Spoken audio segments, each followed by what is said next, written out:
Print and electronic media సోదరులకు నమస్కారాలు. నిన్నటి రోజున వైఎస్ఆర్ జయంతి పురస్కరించుకొని అందులో భాగంగా మా యొక్క పెద్ద అయినటువంటి వైఎస్ రాజశేఖర రెడ్డి గారి గురించి చెబుతూ, అదేవిధంగా మేము 2019లో కూడా మేము అధికారంలోకి వచ్చాము. మేము అధికారంలోకి వచ్చిన తర్వాత తెలుగుదేశం పార్టీకి సంబంధించిన విగ్రహాలు అయితేనేమి, తెలుగుదేశం పార్టీకి సంబంధించిన కార్యకర్తల గురించి అయితేనేమి, నాయకుల గురించి అయితేనేమి ఎవరి పైన మీకు దాడించింది. అదే ఇప్పుడు మీరు ఈ 2024 జూన్ 4వ తేదీన కౌంటింగ్ జరుగుతుండగానే మీరు వైఎస్ రాజశేఖర రెడ్డి గారు ఎన్ని విగ్రహాలు పాల్గొట్టారు, ఎన్ని విగ్రహాలు తగలబెట్టారు, ఎంతమంది వైఎస్ఆర్ కాంగ్రెస్ పార్టీ నాయకులను, ఎంతమంది వైఎస్ఆర్ కాంగ్రెస్ పార్టీ కార్యకర్తలను కొట్టినారు మీరు ఒకసారి బాగా గుర్తు చేసుకోండి. అందులో భాగంగా నిన్న గుమ్మూరు నారాయణ అనే వ్యక్తి, నేను ఒకటి అడుగుతున్నాను, ఈ ప్రజాస్వామ్య దేశంలో ప్రత్యక్ష ఎన్నికల్లో నువ్వు ఆ రోజున కనీసం నీ గ్రామంలో ఒక సర్పంచ్గా కాదు కదా, ఆ వార్డు మెంబర్ కూడా గెలిచి పోటీ చేసే అర్హత కూడా నీకు లేదు. ఈరోజు నువ్వు నా గురించి మాట్లాడతావు నారాయణ. ఒకసారి ప్రత్యక్ష ఎన్నికలు పోటీ చేయి, నీకు ఎన్ని ఓట్లు పడతాయో తెలుస్తుంది. ఈరోజు నేను 2005 సంవత్సరంలో నేను కౌన్సిలర్గా గెలిచిన, అది కూడా ఇండిపెండెంట్ స్వతంత్ర అభ్యర్థిగా. ఈరోజు 2024 ఇప్పుడు నేను కౌన్సిలర్గా కొనసాగుతున్నాను. అది నా టాలెంట్, అది నా కెపాసిటీ. నీకు నా గురించి తెలుసుకో. నేను స్థలాలు కబ్జా చేసేట్లయితే నేను ఇంతవరకు కౌన్సిలర్గా నేను కొనసాగను. ఈరోజు పాత పుస్తకాల చరిత్రలో ఇన్నిసార్లు తెచ్చిన ఏకైక వ్యక్తి ఎవరైనా ఉన్నారు అంటే అది కేవలం ఒక సుంగప్ప అని మాత్రం గుర్తుపెట్టుకున్నారేనా, బద్దాన్నారేనా.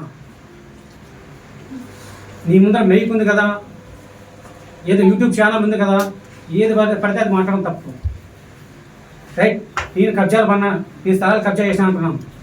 రైట్, నిరూపించు. ఛాలెంజ్.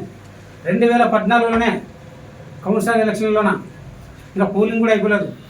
15 రోజుల ముందు మీ తెలుగుదేశం పార్టీ నాయకులే నా మీద కరపత్రాలు పంచారు. నా వాటిలో సుంకప్ప స్థలాలు కబ్జా చేశాడు, మీ స్థలాలు తిన్నాడు, మీ హౌసింగ్ బిల్లులు తిన్నాడు. తర్వాత ఎలక్షన్లు అయితే భారీ మెజారిటీతో గెలిచిన ఆ రోజు 2014లో గుర్తుపెట్టుకున్నారేనా. 2014 కౌన్సిలర్ ఎలక్షన్లో. తర్వాత ఈ కౌన్సిలర్ ఎలక్షన్లో కౌంటింగ్ అయిపోయిన తర్వాత మళ్ళీ వెంటనే అసెంబ్లీ ఎన్నికలు కౌంటింగ్ జరిగింది. అందులో తెలుగుదేశం పార్టీ అధికారంలోకి వచ్చింది. అధికారంలోకి వచ్చిన తర్వాత ఈ తెలుగుదేశం పార్టీ నాయకులు అయితేనేమి, అప్పుడు ఉన్నటువంటి నాయకులు అయితేనేమి నా మీద ఆరోపణలు చేశారు. మున్సిపల్ ఆఫీస్లోన, తర్వాత తహసీల్దార్ ఆఫీస్లోన. అప్పుడు మున్సిపల్ ఆఫీస్లోన ఒక ఏసీపీ, అసిస్టెంట్ సిటీ ప్లానర్, తెలుసుకున్నారన్న ఏసీపీ అంటే అసిస్టెంట్ సిటీ ప్లానర్, నీకు ఇట్లా రావు కదా. తర్వాత తహసీల్దార్, వీళ్ళిద్దరు వచ్చి, తహసీల్దార్ చారిపేసారు, పేరు రాసుకో. వీళ్ళిద్దరు వచ్చి నా వార్డులోకి వచ్చి అక్కడ ఉన్నటువంటి స్థలాన్ని చూసి సుంకప్ప ఎవరికి కబ్జాలు చేయలేదు, ఎవరికి అమ్ముకోలేదు. ఇది నా స్థాయి, నా కెపాసిటీ. ఈరోజు సుంకప్ప అనే వ్యక్తికి దోముక్కులు ఎంత భూమి ఉందో తెలుసా? తెలుసుకొని మాట్లాడినారైనా. దోముక్కుల రోడ్లోనే సుంకప్ప అనే వ్యక్తి ఆ దోముక్కులు పోయేదాలోనే కుడిపక్క సుంకమ్మ గుడికి వస్తుంది. ఎంత భూమి ఇచ్చినా అప్పుడు పూజారానికి చెప్తాను. నీకు నాకు స్థలాలు కబ్జా చేసి అమ్ముకునే పరిస్థితి, కొంత దౌర్భాగ్య పరిస్థితి నాకు లేదు. అదే దోముకుల రోడ్లోనే ఎడం పక్క పోతేనే పీర్లు కూడా వస్తుంది. ఆ పీర్లు కూడా ఎవరి స్థలం ఇచ్చారో కనుక్కో. ఆ పీర్లు కూడా దాటిన తర్వాత పక్కనే జెండా కట్ట ఉంటుంది, మహబూబ్ సుబాని జెండా కట్ట. ఆ గుడికి స్థలం ఎవరు ఇచ్చినారో కనుక్కో. అదేవిధంగా కొంచెం ముందు పోతేనే ఆంజనేయ స్వామి గుడికి కూడా స్థలం ఇచ్చినాం, ఎవరు ఇచ్చినారో కనుక్కో. ఈరోజు మాకు దోముకుల రోడ్లో 30 ఎకరాల పొలం ఉంటే మాకు 6 ఎకరాల పాస్బుక్ ఉంది. అందులో దాదాపు 24 ఎకరాలు వచ్చి బీ పట్ట. అప్పుడు ఉన్నటువంటి లీలావతి గారు అయితేనేమి, అనంత వెంకటరామరెడ్డి గారు అయితేనేమి, రైల్వే కాలనీలోన అందరి స్థలాలన్నీ పోతే అక్కడ వాళ్ళకి ఆల్రెడీ బిల్డింగ్లో మాకు ఇచ్చిన డీ పట్టలోన దయచేసి ఏమనుకోదంటే మీరు ఈ స్థలము ఎత్తుకొని తినేకి మీకు అమ్ముకునే లేదు, ఈ విధంగా పరిస్థితి జరిగిందంటేనే మీరు మా కుటుంబం అంతా ఏమాత్రం ఆలోచన చేసుకుంటారు డీ పట్ట ఆయన తిరిగి ఇవ్వడం జరిగింది. అందులో భాగంగా ఆ ఆర్టీడీ బిల్డింగ్లో కూడా మేము 7 మంది అన్నదమ్ములు మా అందరికి ఇస్తామన్నా కూడా వద్దన్నాం. ఇది మా కెపాసిటీ. ఈరోజు నేను రాజకీయాల్లోకి వచ్చి నా ఆస్తులను అమ్ముకున్నాను తప్ప రాజకీయాలు అడ్డం పెట్టుకున్నారైనా ఒక్క సెంటు భూమి కూడా ఆక్రమించుకోలేదు. అక్కడ బాబు గుర్తుపెట్టుకో. నా ఆస్తి ఇది, నేనుండే ఇల్లు, నా పేరు మీద 1/2 ఎకరా. ఊరాకులో కూడా ఫ్లాట్ 70 గజాలు మెయిన్ రోడ్కే. అప్పుడు ఉన్నట్టు శృంఖలామ్మ గుడికి కూడా గజం వచ్చి 40,000. వాళ్ళకు రోడ్డు అంటే 20 గజాలు ఫ్రీగా ఇచ్చిన, కనీసం 8 లక్షల రూపాయలు విలువ చేస్తారు. అది నా చరిత్ర. నువ్వు ఏ రోజున నీ జీవితంలో ఓర్కని చెందా ఇచ్చినావా? నువ్వు మాట్లాడతావు నా గురించి. ఇది నారాయణ నాకు కెపాసిటీ. నేను ఎప్పుడైతే మాత్రం నీ మార్గం అయితే నువ్వు ఏం చేస్తున్నావో, ఎలా సంపాదించున్నావో నీ విజ్ఞతగా వదిలేస్తున్నా. ఒకటి మాత్రం బాగా గుర్తుపెట్టుకో, నువ్వన్నా గుమ్మూరులో నువ్వు ఉండే నివాసం నుంచి నువ్వు బయటికి రావాలంటే కనీసం నీకు 5 కార్లు కావాలి, 50 మంది మనుషులు కావాలి. నా గుంట మీద సెట్ ఉంటే సార్ నేను గుమ్మం దాటొస్తా. ఇది నా కెపాసిటీ. నిరంతరం చూస్తుంటావు కదా అమ్మ సర్కిల్లో ఓడిపోతుంటాను. నువ్వు కూడా ఎన్నోసార్లు చూసినావు. ఏమంటావు జయరామన్నా ఒక్కరోజు టైం అంటావా? ఒక్కరోజు కాదు నారాయణానికి 4 సంవత్సరాల 11 నెలలు టైం ఇస్తానికి. ఒక్క ఇంటికి బిక్కో ఛాలెంజ్ నారాయణ. ఏదన్నా కానీ మాట్లాడేటప్పుడు ఎట్లా మాట్లాడాలా? అభివృద్ధి గురించి ఇప్పుడు నువ్వు గుర్తించాల్సి అంటున్నావు కదా. ఇప్పుడు ఈ 44 రోజుల్లోనే మీకు ఎంత వ్యతిరేకత వచ్చిందో తెలుసా? ఇప్పుడుగినా జయరామన్నకి రాజీనామా చేస్తే గినా నువ్వు అన్నావు ఆ రోజు మా అన్న వెంకటరామరెడ్డి నేను విమర్శిస్తూ అంత పెద్ద అన్నా కూడా నువ్వు వెంకటరామరెడ్డి అని సంబోధిస్తావు. ఒకటి బాగా గుర్తుపెట్టుకో, పెద్దలు అనేది గౌరవించేది నేర్చుకో. ఆ రోజు ఏమంటావు? 6,000 మెజార్టీతో కాదు గెలిచినది మేము, 50,000 మెజార్టీ తొక్కి 56,000 మెజార్టీతో గెలిచిన అంటున్నావు. వాడు ఛాలెంజ్ చెప్పినాడు అదే. ఇప్పటికైనా మీ అన్న రాజీనామా చేస్తే కినా మా అన్న కూడా అవసరం లేదు, నేను నిలబడతా. 56,000కి ఒక్క ఓటు తక్కువ వస్తే కినా నేను జిల్లా పరిష్కరణ మీ జిల్లాలోనే ఉండను. ఛాలెంజ్ చెప్పు, నా ఛాలెంజ్ స్వీకరిస్తా ఉన్నారా? జయరామన్న ప్రశాంతంగా ఉండమన్నాడు. ప్రశాంతంగా ఉంటున్నారా? జూన్ 4వ తేదీనే కౌంటింగ్ అయిపోతే జూన్ 5వ తేదీనే పాదగుంతకల్లో ఉన్నటువంటి మా వార్డు ఒకటి శివాలయము, ఒకటి ఆంజనేయ స్వామి దేవాలయము. ఆ శివాలయం ఈరోజు ఆ రెడ్డి వెంకటరెడ్డి అన్న కొన్ని కోట్ల రూపాయలు ఖర్చు పెట్టి ఈరోజు ఆ గుడిని అభివృద్ధి చేస్తారు. ఆయన గురించి ఇంత నీచంగా పోస్ట్ పెడతారా? ఇదే మీ సంస్కృతి? కొంచెం ఆలోచన. నమస్కారం.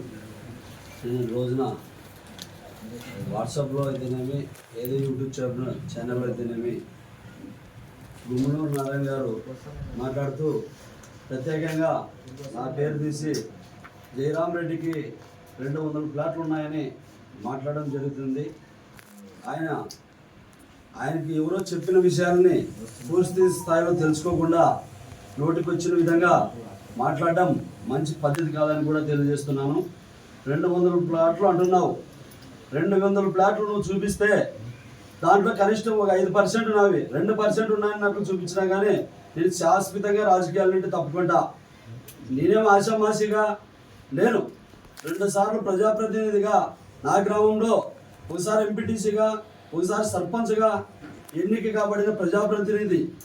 అలాంటి చిల్లర పనులకి ఏ రోజు కూడా దిగజారే ప్రసక్తే లేదు. నువ్వు ఎక్కడైనా కానీ ఉంటే నిరూపించు, స్వచ్ఛందంగా నువ్వు కైవాసం చేసుకో. నీకు రాసిమ్మంటే కానీ దానదర్థంగా నువ్వు ఎవరికైనా దానం చేసుకో, దానికి మేము సిద్ధంగా ఉన్నామని కూడా తెలియజేస్తున్నాం. మా గౌరవ శాసనసభ్యులు వెంకటరామరెడ్డి గారు పేదల కోసం 1-2 ఎవరికైనా ఇచ్చింటే అవిటిలో వాళ్ళు ఇల్లు కట్టుకున్నారు తప్ప, నువ్వు అంటున్నటువంటి 200 ప్లాట్లు ఉన్నాయని నిరూపిస్తే నేను శాశ్వతంగా రాజకీయాలకి తప్పుకొని నీకు సెల్యూట్ కొడతానని కూడా తెలియజేస్తున్నాను.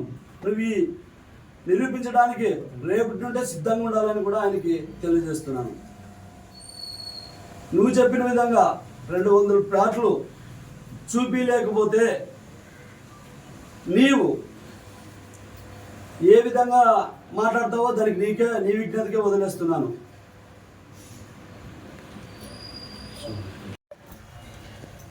గుంతకల్ పట్టణంలో ఏదైనా ప్రెస్ మీట్లు, ఇతర కార్యక్రమాలు చెప్పేటప్పుడు పార్టీ ఆఫీస్లో చెప్తే బాగుంటుందని చెప్పి తెలుగుదేశం పార్టీ వారికి విజ్ఞప్తి చేస్తూ ఉన్నాం. ఎందుకంటే ఎవరు పడితే వాళ్ళు ఎక్కడ పడితే అక్కడ ప్రెస్ మీట్లు అనడము, యూట్యూబ్ల ద్వారా చెప్పడము, వాట్సాప్ల ద్వారా చెప్పడము, వారి సొంత ఛానల్స్ ద్వారా చెప్పడం నుంచి ఎవరి పార్టీ వాళ్ళలో తెలియకుండా పోతూ ఉంది. ఇప్పుడు మేము ప్రెస్ మీట్ పెట్టాం. వైఎస్ఆర్ పార్టీ ఎక్స్ఎమ్మెల్యే గారి క్యాంప్ ఆఫీస్లో. సిపిఎం వాళ్ళు వాళ్ళ ఆఫీసులో పెడుతున్నారు, సిపిఐ వాళ్ళు వాళ్ళ ఆఫీసులో పెడుతున్నారు. కానీ టీడీపీ పార్టీ వాళ్ళు అందుకు వ్యతిరేకంగా ఎక్కడ పడితే అక్కడ మాట్లాడడం నుంచి కొంత మిస్యూజ్ అవుతుందని చెప్పి కూడా వారికి విజ్ఞప్తి చేస్తూ ఉన్నారు. నిన్న కొంతమంది టీడీపీ నాయకులు మాట్లాడుతూ డోర్ముక్కల ఏరియాలో ఫ్లాట్లు అన్యక్రాంతం వాళ్ళ పేర్లు చెప్పడం, దీన్ని తీవ్రంగా వ్యతిరేకిస్తూ ఉన్నాం. ఏదైనా డోర్ముక్కల ఫ్లాట్ల వ్యవహారాల్లో మీకు తెలిసింది ఏదైనా ఉంటే మీరు చట్టబద్ధంగా పేపర్పై ఏ ప్లాంట్ అన్యక్రాంతమైందో, ఎక్కడ ఎలా అయిందో దాన్ని వివరంగా మీరు ఎంఆర్ఓ గారు ఇక్కడే ఉన్నారు, ఆర్డీఓ గారు ఇక్కడే ఉన్నారు, పై కంప్లైంట్ చేయొచ్చు. అలా కాకుండా వ్యక్తిగతంగా పేర్లు ఎత్తడము రాజ్యాంగంలో పక్క ఇది విరుద్ధమని చెప్పి కూడా మీకు మనవి చేస్తూ ఉన్నాం. మీది ఏదైనా ఉంది అనుకుంటే ఆ ఫ్లాట్ ఆ యజమానిని సంప్రదించండి, ఉండి అన్యాక్రాంతమైందో వాడి ద్వారా నువ్వు అక్కడ మూవ్ కావాల్సిందిగా వాళ్ళకి విజ్ఞప్తి చేస్తున్నాం. అట్లా కాకోకున్నట్ల పేర్లు పెట్టి ఇంకొక రకంగా మాట్లాడడం నుంచి ఏమవుతుందంటే గుంతకల్ పట్టణంలో ప్రశాంతమైనటువంటి వాతావరణంలో మరి దీన్ని మనం గలీజ్ చేసిన వాళ్ళం అవుతామని చెప్పి కూడా వారికి విజ్ఞప్తి చేస్తూ ఉన్నాం. నేను ఒకటే వారికి విజ్ఞప్తి చేయదలుచుకున్నా. మొన్న జరిగినటువంటి ఎలక్షన్స్లో టీవీలో ఇంకా మెజార్టీ తెలుగుదేశం పార్టీ అంటేనే ఎక్కడో పొలాల్లో వజ్రాలు ఎదుగుతున్నట్లు మళ్ళీ డోర్ముక్కల ఏరియాలో విపరీతంగా కొంతమంది వ్యక్తులు పోయి ఎక్కడ ఖాళీ ఉన్నాయనడము, పసుపు రంగు కలర్ కొట్టడము, మరి ఇదంతా మనం తెలిసిన విషయమా కాదా? స్వయాన ఇప్పుడున్నటువంటి ఎమ్మెల్యే గారే మరి మందలించడంతో అక్కడ వారిని మందలించడంతో అక్కడ స్టాప్ అయినారనేది కూడా పట్టణానికి తెలుసు.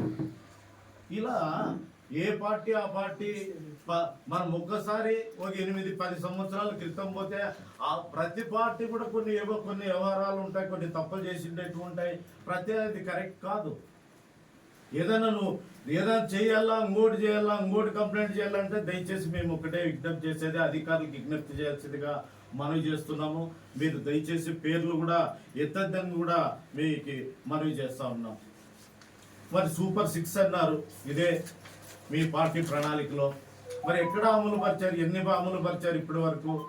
ఇంకా 2 నెలలు దాటి 3వ నెలలకి షార్ట్లీ 4వ తేదీ వెళ్ళిపోతాము. మరి ఇంతవరకు కూడా ఏమీ లేదు. అదే అమ్మఒడి స్కూల్ స్టార్ట్ అయ్యి ఎన్ని రోజులైంది, అమ్మఒడి వ్యవహారం ఏమి? ఇంతవరకు దాని మీద కనీసం దిశానిర్దేశం ఫలానా డేట్ నుంచి నేను స్టార్ట్ చేస్తానని చెప్పి కూడా చెప్పటం లేదు. ఉచిత బస్సులు మహిళలకు ఎక్కడ ఎక్కిస్తా ఉన్నారు? అలాగనే మహిళలకు 1500 అన్నారు. ఎలక్షన్ ముందేమో ఇంట్లో ఉండే ప్రతి మహిళకు 1500 చెప్పారు. ఇప్పుడు తీరం వద్దనే పేపర్ చూసింటారు, కండిషన్స్ పెట్టారు. ఈ కండిషన్స్ ఎలక్షన్కి నువ్వు ఓటు అడగక ముందు ఎందుకు పెట్టలే? ఆ కండిషన్స్ అనేకమైన కండిషన్స్. దాన్ని తీసుకునే లోపల ఖచ్చితంగా ఫిల్టర్ ఏమైపోతుందంటే 33% కూడా ఉండదు. 2 సెంట్లు ఆ స్థలం ఇస్తామంటున్నారు. ఇంతమంది ఉన్నాం మనం ఇక్కడ ఈ టోటల్ మీ ఆధార్ కార్డు తీసుకొని పోయి మీరు ఎలిజిబుల్లో కాదో ఒకసారి చెక్ చేయించుకోండి. ఏ ఆధార్ కార్డు పైన ఇల్లు లింక్ కాలేదో చూడండి, ఏ రేషన్ కార్డు పైన లింక్ కాలేదో చూడండి. వాళ్ళు ఇచ్చేది ఎందుకు? ఇంకా 2 సెంట్లు ఆల్రెడీ రాజశేఖర రెడ్డి గవర్నమెంట్ నుంచి నాడు జరిగినటువంటి జగన్మోహన్ రెడ్డి కాలనీ పేరిట విచిత్రంగా పనిచేశారు పబ్లిక్కి. ఎక్కడున్నాయి ఖాళీ? ఒకసారి గమనించవలసిందిగా మేము మనవి చేస్తూ ఉన్నాం. ఇట్లనే గ్యాస్ ఎంట్రీ, ఇంకోటి ఎంట్రీ. ఒకసారి ఆలోచన చేసుకున్నప్పుడు నేను ఎమ్మెల్యే గారికి విజ్ఞప్తి చేసేది ఒకటే, 1983 నుంచి మా వయసుకి ఎలక్షన్ ఇక్కడ చూస్తూ ఉన్నాం. నీ ముందు వెంకటరామరెడ్డి, తర్వాత జితేంద్ర గౌడ్, తర్వాత మధుసూదన్, నీలవతి, తర్వాత సాయినాథ్ గౌడ్, గాదలింగప్ప, జగదీష్ గాదలింగప్ప, సుమారు 9వ తరం చూస్తున్నాం. 45 సంవత్సరాలుగా ఎమ్మెల్యేలే. ఎక్కడ కూడా గుంతకల్ పట్టణంలో ఎవరైతే ఎమ్మెల్యేగా ఎన్నికైతారో వాళ్ళ వ్యవహారాలు చూసుకుంటూ పోయారు. కానీ ఎక్కడ కదా గుంతకల్ పట్టణంలో వ్యక్తిగత కక్షలు కానీ రాజకీయ కక్షలు కానీ లేకపోతే ఇంకోటి తదిత ఎక్కడ కూడా లేవు. దయచేసి మీకు కూడా మేము విజ్ఞప్తి చేసేది ఒకటే, మీ 5 సంవత్సరాల్లో కూడా మీరు కూడా అదే పాటించవలసిందిగా గత ఎమ్మెల్యేలు ఎలాగైతే ప్రశాంతతకు వాళ్ళు తోడ్పాటు ఇచ్చారో మీరు కూడా అలాగైనా అవలంబించవలసిందిగా మనవి చేస్తా ఉన్నాం. పట్టణంలో డెవలప్మెంట్కి ఏదే డెవలప్మెంట్ అన్నా చేయండి, మా పార్టీ మీకు కూడా అండగా ఉంటుంది. మీరు చేసే డెవలప్మెంట్కి మేము వ్యతిరేకమే కాదు. ఈ విషయాన్ని గమనించవలసిందిగా ఎమ్మెల్యే గారికి విజ్ఞప్తి చేస్తా ఉన్నాం. ఊరినే ఎవరు పడితే వాడు మాట్లాడడము, మనుషులు రెచ్చగొట్టడము, లేకపోతే ప్రశాంతత ఉన్నసాట లేని మాటలు మాట్లాడటము, ఇదంతా కూడా రాబోయే దినాల్లో గుంతకల్ పట్టణాన్ని మనం తిరిగి రాక్షస వైపు తీసుకుపోతామేమన్నటువంటి భయాన్ని ఎక్కడ కూడా అవకాశం కల్పించకూడదని చెప్పి తెలుగుదేశం పార్టీ వారికి విజ్ఞప్తి చేస్తాం.